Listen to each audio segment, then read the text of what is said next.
नमस्कार दोस्तों, आपको बता दें कि आप सभी ने किसी शादी या किसी पार्टी में लॉलीपॉप लागे लू गाना तो जरूर ही सुना होगा। आपको बता दें कि वैसे तो ये भोजपुरी गाना है, लेकिन इस गाने का धूम पूरी दुनिया में है। जिन लोगों को नहीं पता है उन्हें बता दें कि इस गाने को Bhojpuri star power star Pawan Singh ने गाया। वहीं पवन सिंह भोजपुरी फिल्मों गायक अभिनेता हैं जो इस साल लोकसभा चुनाव लड़ने जा रहे हैं। जी हाँ दोस्तों, बता दें कि पवन सिंह इस साल काराकाट लोकसभा क्षेत्र से चुनाव लड़ने वाले। वहीं बता दें कि जहाँ आखिरी चरण में मतदान होंगे, इस चुनाव के लिए पवन सिंह प्रचार भी करें। इसी बीच सोशल मीडिया पर उनके चुनाव प्रचार का एक वीडियो काफ़ी लगातार तेजी से वायरल हो रहा है। जी हाँ दोस्तों, बता दें कि सोशल मीडिया पर वायरल हो रही इस वीडियो में नजर आ रहे हैं कि पवन सिंह अपनी गाड़ी से लोगों को बीच जाकर चुनाव प्रचार करें। इसी दौरान उनके एक फैन सेल्फी लेने के लिए गाड़ी पर चढ़ गया। जब काफ़ी समय हो जाता है तो पवन सिंह उसके साथ उस शख्स को गाड़ी से उतरने के लिए कहते हैं और इसके बाद जैसे ही वह शख्स नीचे उतरता है तो पवन सिंह ने गाड़ी का कांच चटक जाता है। जी हाँ दोस्तों, बता दें इसके बाद वीडियो में पवन सिंह का रिएक्शन देखने को मिलता है। अपनी गाड़ी का शीशा चटकता हुआ वो मुस्कुराने लगते हैं। इसके बाद वो अन्य लोग की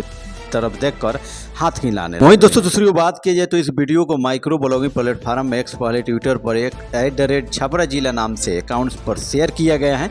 आपको बता दें कि वीडियो को शेयर करते हुए कैप्शन में लिखा है कि इस लड़के ने सेल्फी के चक्कर में भोजपुरी सुपरस्टार पवन सिंह की महंगी कार का शीशा चटका दिया। चुनाव का समय है इसलिए पवन सिंह मुस्कुरा रहे हैं। खबर लिखे जाने तक वीडियो को 24,000 से अधिक लोगों ने देख लिया है। वीडियो देखने के बाद एक यूजर ने लिखा कि बड़े लोगों की पहचान है। दूसरे यूजर ने लिखा कि चुनाव क्या न करवाया और दिन रहता तो पवन सिंह खुद गाली भी देते और पैसे भी लेते। जी हाँ दोस्तों, बता दें कि इस वीडियो को लेकर आपका क्या विचार है, आप हमें कमेंट कर सकते हैं। वहीं दोस्तों बता दें कि चैनल पे हमारे नए हैं तो चैनल को सब्सक्राइब करना, वीडियो को दिल से लाइक करना नहीं भूलिएगा।